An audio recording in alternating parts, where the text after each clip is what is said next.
आप देख रहे हैं सत्यहिंदी.com। एक नजर अब तक की सुर्खियों पर। देश में जारी लोकसभा चुनाव के चौथे चरण के लिए आज सोमवार को वोटिंग जारी है। इस चौथे चरण में 10 राज्यों और केंद्र शासित प्रदेशों की 96 सीटों पर वोट डाले जा रहे हैं, जिनमें आंध्र प्रदेश की सभी 25 सीटें, बिहार की 5, झारखंड की 4, मध्य प्रदेश की 8, महाराष्ट्र की 11, ओडिशा की 4, तेलंगाना 17, उत्तर प्रदेश 13, पश्चिम बंगाल की 8 और 1 सीट जम्मू कश्मीर की शामिल है। बता दें कि इस चरण में लोकसभा सीटों के लिए कुल 1717 उम्मीदवार मैदान में हैं, जिनकी किस्मत का फैसला 17.70 करोड़ से अधिक वोटर्स करेंगे। इसके अलावा वोटिंग के लिए 1.92 लाख मतदान केंद्र बनाए गए हैं, जिन पर 19 लाख से अधिक मतदान कर्मी तैनात हैं। साथ ही आपको बता दें कि लोकसभा के अलावा आंध्र प्रदेश की सभी 175 विधानसभा सीटों और ओडिशा की 28 विधानसभा सीटों के लिए भी आज 13 मई को ही मतदान हो रहा है।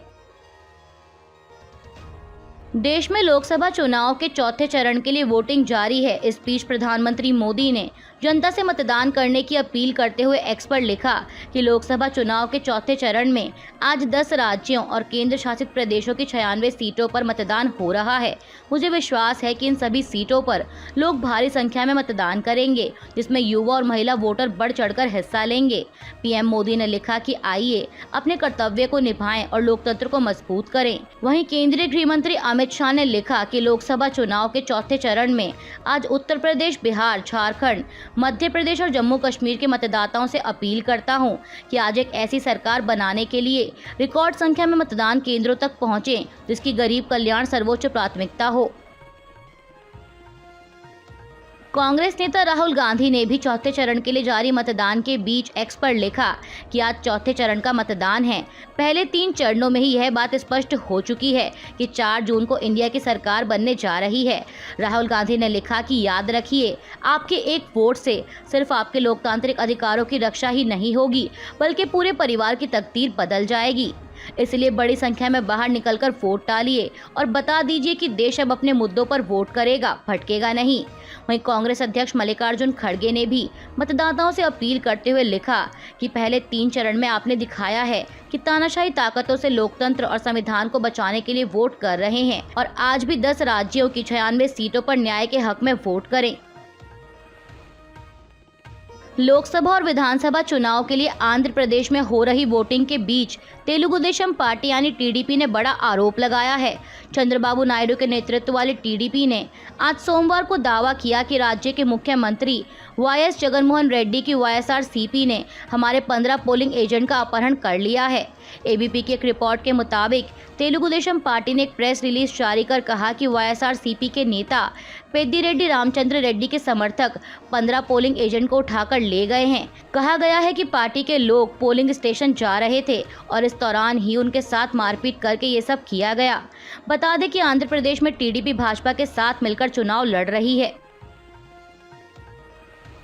लोकसभा चुनाव के लिए आज सोमवार को जारी चौथे चरण के मतदान में उत्तर प्रदेश की कन्नौज सीट पर भी वोट डाले जा रहे हैं, जहां से समाजवादी पार्टी प्रमुख अखिलेश यादव चुनावी मैदान में हैं। वहीं कन्नौज से बीजेपी उम्मीदवार सुब्रत पाठक ने कहा कि ये 2024 का चुनाव है।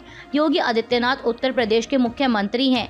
जिसने भी लोकतंत्र की प्रक्रिया को प्रभावित करने की कोशिश की, उसे जमीन खोदकर गाड़ दिया जाएगा। सुब्रत पाठक ने कहा कि कोई गुंडा अगर वोटों को लेकर धमकी दे रहा हो तो नाम लिखकर भेज देना। 13 मई के बाद वो गुंडा दिखाई नहीं देगा। यह बातें बीजेपी उम्मीदवार ने एक चुनावी सभा के दौरान कही। चौथे चरण की वोटिंग से पहले समाजवादी पार्टी प्रमुख और कन्नौज से चुनाव लड़ रहे अखिलेश यादव ने भी कल रविवार को आरोप लगाया कि लखनऊ से 3 डीएम और 3 एसपी को मुख्यमंत्री कार्यालय से निर्देशित किया गया है कि कन्नौज में समाजवादी पार्टी कार्यकर्ता बूथ पर वोट डालने ना पहुंच पाएं। अखिलेश यादव ने कहा कि मैं अपने कार्यकर्ताओं से अपील करता हूं कि कोई भी रास्ता अपनाएं, लेकिन वोट डाल कर आएं। अगर पुलिस प्रशासन रोके तब भी आप वोट डालने जाना। चुनाव आयोग हमेशा प्रेरित करता है कि अधिक से अधिक अधिक वोट डालें। लेकिन बीजेपी जब से हताश हुई है, जनता ने उसके खिलाफ वोट किया है, तो वह पुलिस प्रशासन को आगे कर रही है और पुलिस प्रशासन वोटिंग रोक रहा है। सपा प्रमुख ने लोगों से वोट डालने की अपील करते हुए आगे कहा कि संभल में हमने देखा, बदायूं में देखा, रामपुर में हमने पहले देखा। मैं मतदाताओं से अपील करता हूं कि वोट डालने जरूर जाएं। वोट डालने से अगर रोके तो वहीं धरने पर बैठ जाएं या कोई रास्ता ऐसा अपनाएं कि कम से कम वोट तो डाल पाएं, क्योंकि अब सरकार लोगों को वोट डालने से रोकना चाहती है। बीजेपी के लिए चुनाव प्रचार करने में जुटे प्रधानमंत्री मोदी इस समय 2 दिवसीय बिहार दौरे पर हैं। इसी कड़ी में उन्होंने कल रविवार को पटना में मुख्यमंत्री नीतीश कुमार के साथ मिलकर रोड शो किया। खबरों के मुताबिक ये पहली बार है जब प्रधानमंत्री मोदी ने पटना में रोड शो किया है। वहीं रोड शो के दौरान उन्होंने एनडीटीवी से बात करते हुए कहा कि बिहार में हमारे साथियों से मेरी बात हुई है। पिछली बार हम 1 सीट हारे थे, लेकिन शायद इस बार हम 1 भी सीट नहीं हारेंगे। इसके अलावा पीएम मोदी आज सोमवार को बिहार में 3 रैलियों को भी संबोधित करेंगे। सुप्रीम कोर्ट से अंतरिम जमानत के बाद जेल से बाहर आए दिल्ली के मुख्यमंत्री अरविंद केजरीवाल पार्टी के लिए जोर शोर से चुनाव प्रचार में जुट गए हैं। इसी कड़ी में उन्होंने पंजाब के मुख्यमंत्री भगवंत मान के साथ दिल्ली में एक रोड शो के दौरान कहा कि मैं 20 दिनों के लिए बाहर आया हूं। कह रहे हैं कि 20 दिन बाद दोबारा जेल जाना पड़ेगा। केजरीवाल ने कहा कि लेकिन अगर आपने झाड़ू का बटन जोर से दबा दिया तो मुझे वापस जेल नहीं जाना पड़ेगा। बता दें कि दिल्ली के कथित शराब घोटाला मामले में जेल में बंद अरविंद केजरीवाल को 1 जून तक की अंतरिम जमानत मिली है, जिसके बाद उन्हें 2 जून को सरेंडर करना होगा। केंद्रीय गृह मंत्री अमित शाह की एक चुनावी सभा में पॉलिटिक्स चैनल के पत्रकार के साथ मारपीट करने का मामला सामने आया है। चैनल ने मामले की जानकारी देते हुए पत्रकार का एक वीडियो भी शेयर किया, जिसमें वह अस्पताल में दर्द से कराता हुआ नजर आ रहा है। पॉलिटिक्स चैनल ने लिखा कि देखिए हमारे पत्रकार राघव त्रिवेदी को किस तरीके से गृह मंत्री अमित शाह की रैली में भीड़ द्वारा घेरकर मारपीट की गई। आगे लिखा गया कि सत्ता का नशा पत्रकार पर सीधे हमले पर आ चुका है। सच्ची पत्रकारिता से डरने वाले आज इस कदर गुंडे बनकर बैठ गए हैं। चैनल ने लिखा कि हम लड़ेंगे और जीतेंगे। कांग्रेस महासचिव प्रियंका गांधी ने पॉलिटिक्स चैनल के पत्रकार के साथ हुई मारपीट का वीडियो शेयर करते हुए एक्स पर लिखा कि रायबरेली में गृह मंत्री जी की सभा में भाजपा के लोगों द्वारा पॉलिटिक्स के पत्रकार राघव त्रिवेदी को बेरहमी से पीटा गया। गृह मंत्री जी भाषण देते रहे और पुलिस मूक दर्शक बनकर देखती रही। पत्रकार को सिर्फ इसलिए पीटा गया क्योंकि उन्होंने कुछ महिलाओं से बात की थी जो कह रही थी कि सभा में आने के लिए उन्हें पैसे दिए गए। प्रियंका गांधी ने लिखा कि पूरे देश के मीडिया का मुंह बंद कर देने वाली भाजपा को यह बर्दाश्त नहीं है कि उनके खिलाफ कहीं कोई आवाज उठे। संविधान खत्म करने का अभियान चला रही भाजपा इस देश से लोकतंत्र को खत्म कर जनता की आवाज छीन लेना चाहती है। कांग्रेस नेता राहुल गांधी ने भी प्रियंका गांधी के ट्वीट को रीपोस्ट करते हुए लिखा कि आज देश में 2 तरह की मीडिया हैं। एक वो जिनकी पीठ झूठ और नफरत फैलाने पर प्रधानमंत्री खुद थपथपाते हैं और दूसरे वो जो सच की आवाज उठाने की कीमत अपनी जान जोखिम में डालकर चुका रहे हैं।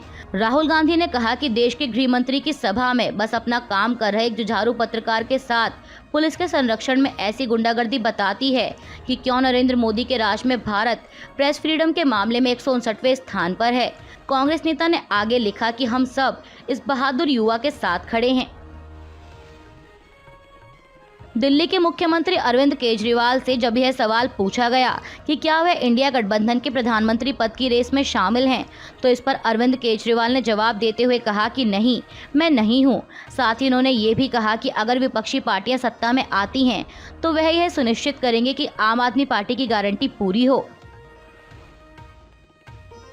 ईडी ने झारखंड के ग्रामीण विकास मंत्री आलमगीर आलम को समन जारी किया है। जांच एजेंसी ने उन्हें कल 14 मई मंगलवार को रांची जोनल कार्यालय में पेश होने को कहा है। बता दें कि मंत्री को उनके निजी सचिव संजीव लाल के घरेलू सहायक के घर से भारी नकदी की बरामदगी के मामले में तलब किया गया है। मीडिया रिपोर्ट्स के मुताबिक ग्रामीण विकास मंत्री आलमगीर आलम के सचिव और सचिव के घरेलू सहायक के घर बीते दिनों ईडी ने छापा मारा था। ईडी ने छापेमारी के दौरान करीब 37 करोड़ रुपए से अधिक का कैश बरामद किया। इस मामले में मंत्री के निजी सचिव संजीव लाल और उसके घरेलू नौकर जहांगीर आलम को गिरफ्तार किया जा चुका है। दोनों को कोर्ट में पेश किया गया था, जिसके बाद उन्हें 6 दिन की रिमांड पर भेज दिया गया। आईपीएल 2024 का 62वां मुकाबला कल रविवार को रॉयल चैलेंजर्स बेंगलोर और दिल्ली कैपिटल्स के बीच खेला गया। इस मैच में आरसीबी ने दिल्ली को 47 रनों से हरा दिया है। बेंगलोर ने पहले बल्लेबाजी करते हुए 20 ओवर में 9 विकेट खोकर 187 रन बनाए थे। इसका पीछा करने मैदान में उतरी दिल्ली की टीम 19.1 ओवर में 140 रन बनाकर ही ऑल आउट हो गई और उसे 47 रनों से हार का सामना करना पड़ा। बता दें कि आरसीबी की लगातार 5वीं जीत है और इस जीत के बाद वह पॉइंट्स टेबल में 5वें स्थान पर पहुंच गई है। स्टॉक मार्केट आज सोमवार 13 मई को फ्लैट नोट पर खुली है, जहां निफ्टी 22,000 के ऊपर खुलने के बाद वापस नीचे आ गया, तो वहीं सेंसेक्स 188 अंक कमजोर होकर खुला। इससे पहले शुक्रवार को सेंसेक्स 260 अंक चढ़कर 72,664 पर बंद हुआ था। बात करें बैंक निफ्टी की, तो बैंक निफ्टी आज भी लाल निशान में 47,400 के ऊपर खुला है। अभी के लिए बस इतना ही। बाकी की खबरों के लिए बने रहिए सबके हिंदी.com के साथ।